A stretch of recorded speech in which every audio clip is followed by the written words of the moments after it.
Assalamualaikum warahmatullahi wabarakatuh. Jumpa lagi bersama saya di channel Weton Enom yang selalu menyuguhkan kisah-kisah misteri. Kali ini adalah lanjutan dari kisah 100 tahun setelah aku mati.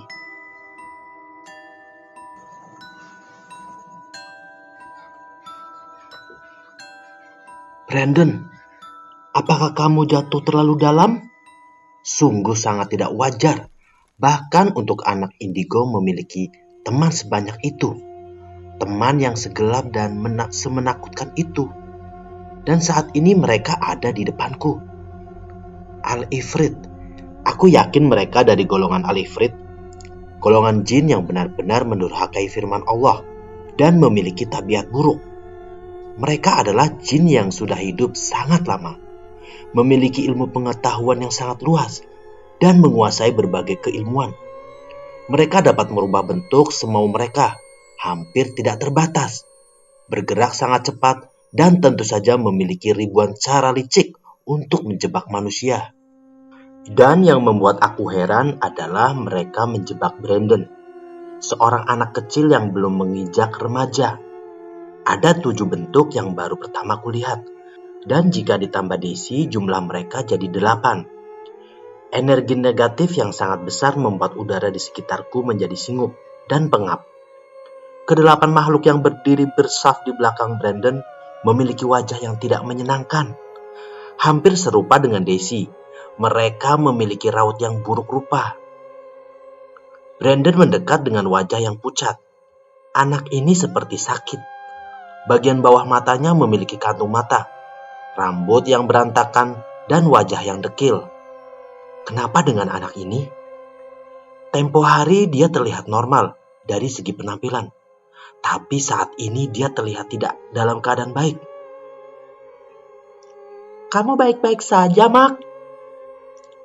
Kamu sangat hebat bisa membuat Daisy menjauh. Tapi hari ini lihatlah siapa yang dia bawa. Dan mari ku kenalkan dengan keluarga Daisy. Brandon membuatku gentar. Yang berbicara barusan bukan benar-benar Brandon. Perasaanku mengatakan bahwa Brandon sudah berada pada satu titik kritis, di mana hampir seluruh jiwanya termakan energi negatif itu.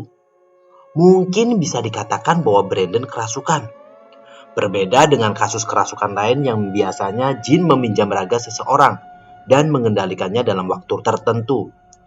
Yang dialami Brandon lebih mengerikan. Yang dipermainkan jin-jin itu bukan hanya sekedar raganya, tapi juga sukma dari anak itu. Mereka masuk dalam celah-celah hati Brandon, mengendalikan pikirannya, membaca ingatan, dan isi otaknya seperti membaca buku.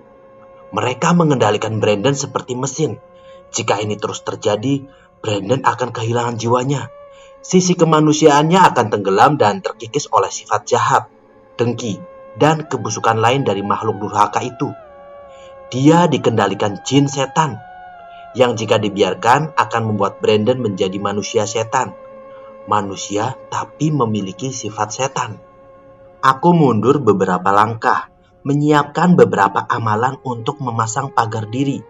Aku memaksa naluriku takut untuk pergi dan menghadapi apa yang ada di depanku.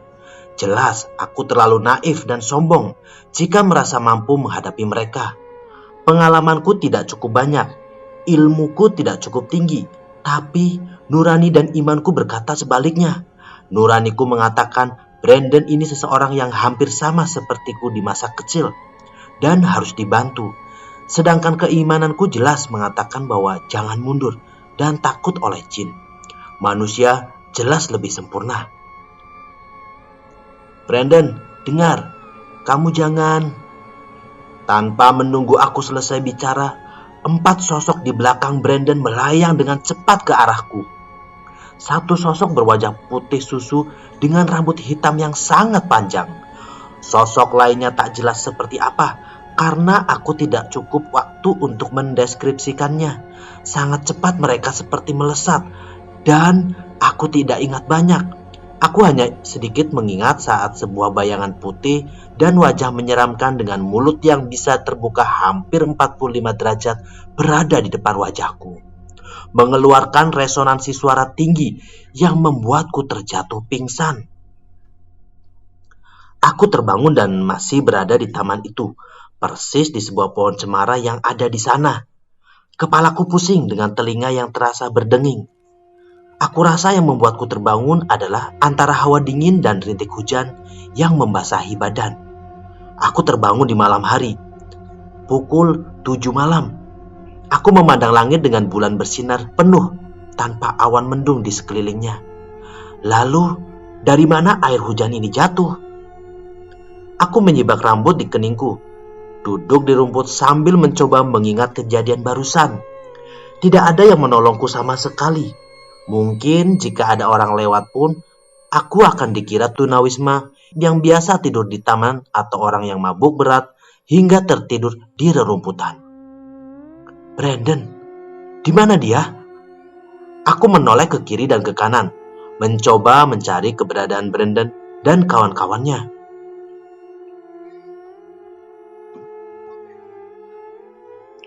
Wah, kamu terlalu mudah jatuh. Rizal, kamu tidak belajar dengan baik rupanya. Yang bicara barusan adalah aku yang lain. Dia berdiri di bawah pohon dengan tangan yang dia lipat di depan perutnya. Apa kamu mengusir mereka? Tanyaku kepada dia. Dia hanya menggeleng. Aku tidak cukup kuat melawan jin sebanyak itu sendirian.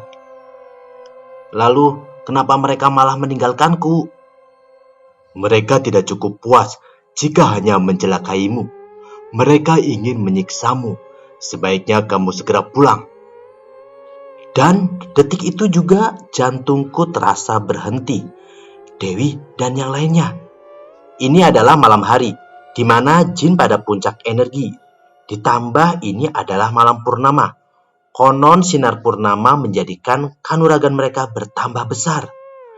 Aku segera berlari secepat mungkin. Beberapa kali aku terjatuh karena kepalaku yang berputar-putar. Aku berusaha bangkit dan tetap berlari, walaupun sempoyongan. Beruntung di depan gerbang taman ada sebuah taksi yang berhenti. Aku segera masuk dan meminta sopir untuk mengantar ke rumah hunianku. Masih terlalu sore untuk KO karena tequila, nak. Sopir taksi itu membuka pembicaraan. Mungkin dia menganggapku pemuda yang tengah mabuk karena cara jalanku yang sempoyongan. Aku sama sekali tidak menggubrisnya. Aku cuma menyuruhnya berkendara secepat mungkin agar aku segera sampai ke rumah. Pikiranku membayangkan bagaimana keadaan teman-temanku jika Desi dan keluarganya tadi benar-benar meneror temanku. Mereka bukan jin golongan lemah yang sekedar menakuti manusia dengan suara-suara aneh dan wujud menyeramkan. Mereka bisa melukai secara fisik, atau yang paling aku takutkan, membunuh. Aku memandang keluar dari jendela dengan perasaan cemas. Tampak di pantulan kaca mobil, aku yang lain ikut duduk di sampingku. Jangan lupa kepada sang pelindung hakiki. Aku menuruti sarannya dan menunduk, mengheningkan cipta, memohon kepada Al-Aziz agar diberi petunjuk dan kekuatan untuk menghadapi cobaan ini. Dewi! Aku mengetuk pintu rumah dengan sangat keras. Aku mengutuknya lebih keras lagi. Bisa dikatakan aku menggedor-gedornya sekarang. Tidak ada jawaban. Aku bertambah panik karena Dewi dan yang lain tidak menyaut sama sekali. Aku mengitari rumah, lewat pintu belakang. Aku mencoba masuk. Aku ingat kalau sebuah kunci cadangan selalu terselip di pot bunga yang ada di samping pintu belakang. Ketemu. Aku mengambil kunci itu dan menggunakannya untuk merangsak masuk ke rumah. Kosong. Rumah kami kosong dengan nyala lampu. Di lorong dekat tangga aku melihat beberapa tas besar dan bungkusan makanan. Artinya Mas Yakob dan yang lain sudah kembali. Tapi di mana mereka? Aku merogoh HP dan mencoba menelpon Dewi. Tapi percuma. Aku akhirnya kembali mengantongi HP itu. Aku semalam tidak ingat untuk mengisi daya. Aku kembali menghening. Sekali lagi meningkatkan kepekaan indraku ke batas maksimal. untuk merasakan getaran halus. Dan benar saja, aku bisa merasakan mereka. Daisy dan 7 Al-Ifrit lainnya, mereka ada di samping, depan, belakang, dan atas rumah ini. Kali ini tidak mungkin kamu sendiri. Makhluk yang menyerupaiku muncul di sampingku secara tiba-tiba. Kenapa kamu tidak muncul dari tadi? Jawabku dengan nada tinggi. Diam dan jangan berkomentar. Lihat di depanmu itu. Di depanku ada Daisy, tanpa ada Brandon. Dia bersama makhluk jahat lain. Hanya ada 3. Entah kemana yang lain. Daisy masih dengan pisaunya. Sementara di samping kanan, kiri, dan belakangnya ada makhluk berbulu seperti gabungan kera dan kerbau. Karena memiliki tanduk runcing di kepalanya. Daisy hanya memainkan telunjuknya saat ketiga makhluk berbulu itu berlari menerjang ke arahku. Dan bang! Terbakar. Mereka terbakar. Bahkan jarak mereka masih sekitar 5 meter dari tempatku berdiri. Mereka terbakar sebelum aku melepaskan amalan. Aku melihat ke arah samping kananku. Makhluk yang menyerupaiku itu membuat gerakan yang nampaknya menjatuhkan jin-jin jahat itu. Daisy berlari sambil menjerit melengking. Suaranya bising dan sangat tinggi. Dia mengarahkan pisau besar itu ke depan. Dan aku beruntung sempat menghindar saat ujung dari pisau gaib itu hampir menggores dadaku. Dan dengan sigap aku memegang tengkuk Daisy. Amalan pembakar aku rapal saat itu juga, yang membuat Daisy hanya bisa meronta dan berteriak. Daisy menjerit dengan suara lengking yang mungkin jika berlanjut akan membuat aku tuli. Aku berusaha membantingnya ke belakang, tapi beberapa detik kemudian aku terpental. Aku diseret. Aku diseret mundur oleh 4 sosok lain. 1 berwajah putih, pakaiannya lucu, seperti noni Belanda. Aku mengingat makhluk ini. Dia yang sukses membuat aku jatuh pingsan sore tadi. Sosok lainnya berwujud manusia tanpa mulut. Tinggi besar, lebih tinggi dariku. Di lehernya terkalung tanda salib yang dibalik. Menurut kepercayaan lain, tanda itu memiliki arti penghinaan kepada Tuhan. Sedangkan 2 makhluk lain yang memegangi kakiku adalah wujud manusia kerdil, setinggi 1 meter, dengan kuping tajam, dengan mulut dower yang penuh gigi. Mungkin seperti kurcaci dalam dongeng barat. Aku mencoba meronta, tapi percuma. 4 jin itu sangat kuat. Daisy yang tadi kesakitan kini mulai berbalik arah kepadaku. Amarahnya seakan memuncak saat bersiap membenamkan pisau itu ke dadaku. Shoot! Pisau itu meluncur. Jarak kami sekitar 3 meter. Pisau itu tidak lebih dari 30 cm. Tapi tangan Daisy memanjang dengan sendirinya. Mungkin hanya sekitar 5 cm saat ujung pisau berkarat itu hampir tertancap di tubuhku. Pisau itu berhenti saat aku yang lain memeganginya dan membanting Daisy ke belakang. Cincinmu! Teriaknya yang sontak mengingatkanku pada benda yang melilit di jari manisku. Buk, buk, dengan sekuat tenaga, aku menghentakkan tangan kiriku. Cincin yang terasa panas itu mulai menyambar satu persatu makhluk yang memegangiku. Panas, panas, panas! Teriak mereka yang kesakitan dan kepanasan terkena cincin yang bermata fosil galih klor ini.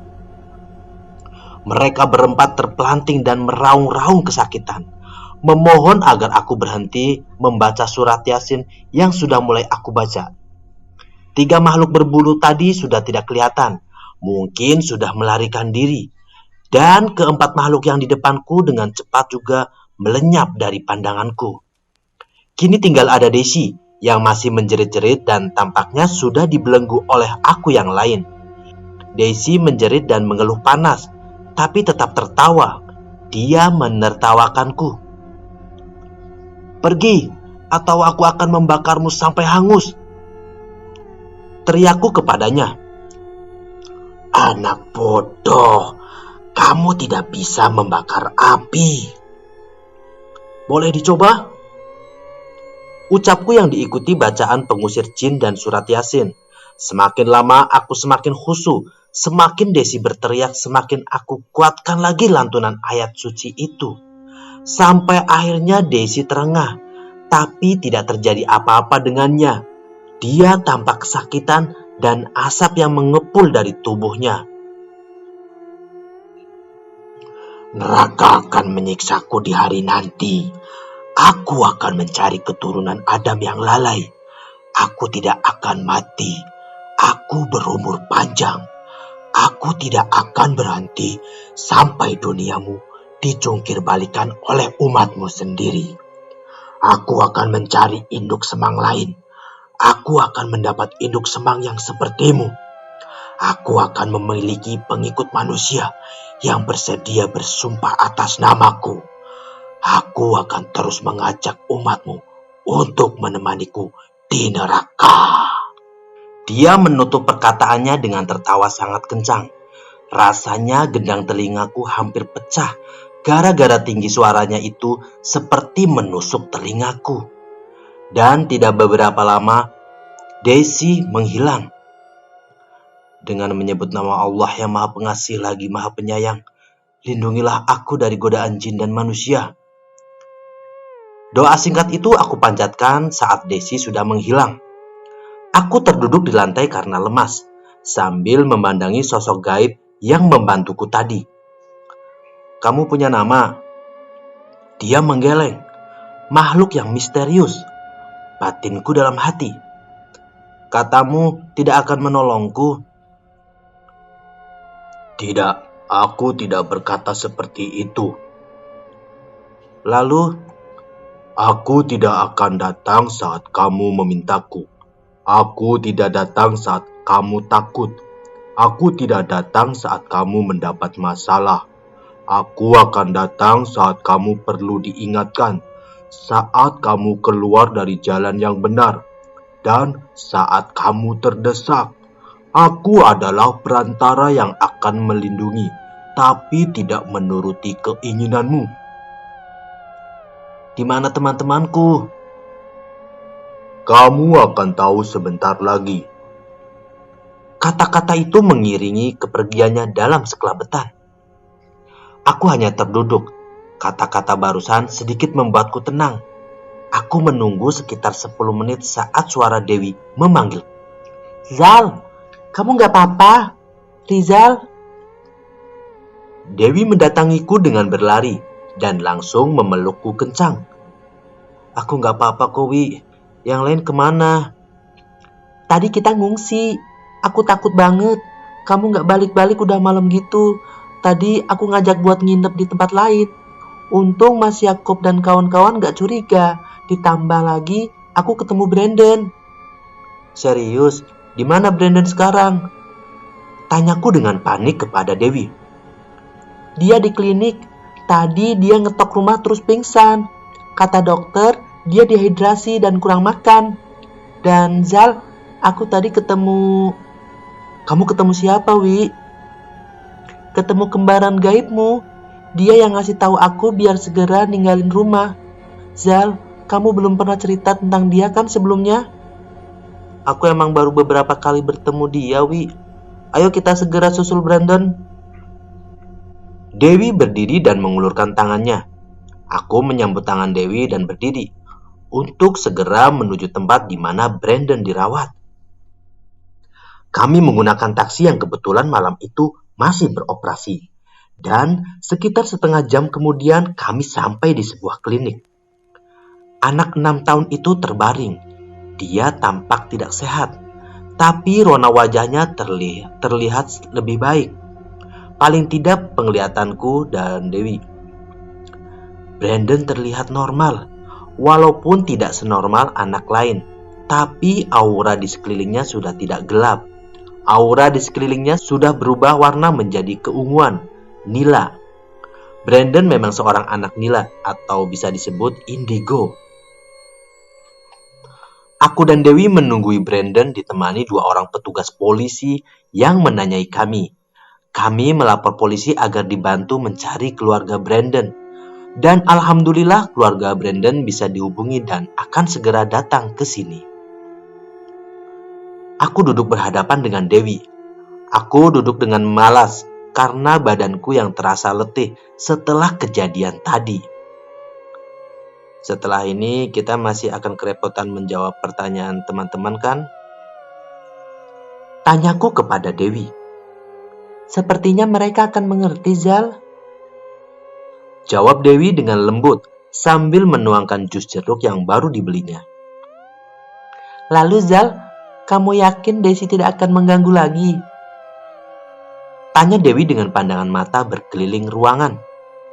Seakan dia masih waspada dengan kejadian yang lalu.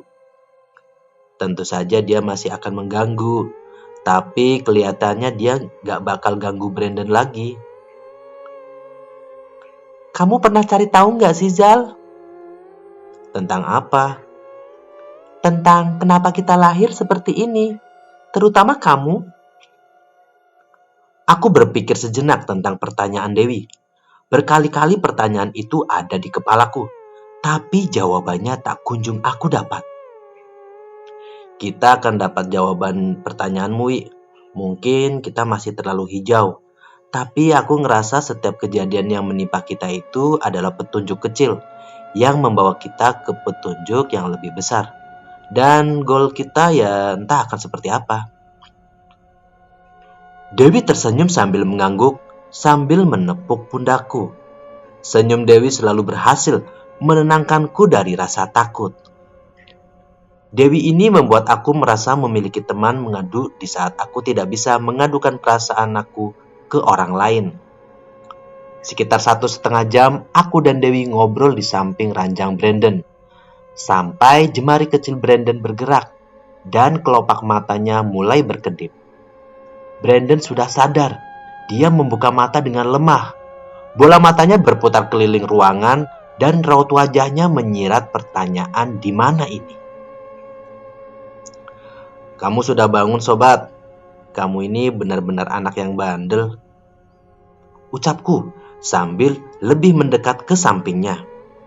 Mark, syukurlah kamu tidak apa-apa. Daisy dia kadang berlebihan. Akhir-akhir ini aku sering khawatir dengannya. Kamu yakin Daisy itu bisa kamu sebut teman? Jawab Dewi sambil membantu Brandon duduk. Dewi mengambil segelas jus jeruk tadi dan memberikannya kepada Brandon. Aku juga tidak yakin. Dia sering mengancamku dan mengajakku bepergian. Dan hari saat aku bertemu denganmu kemarin, sebenarnya aku sedang diajak Daisy pergi ke sebuah sungai untuk berendam. Kata Brandon dengan polos sambil menengguk minuman yang diberikan Dewi. Aku bersyukur tidak terlambat.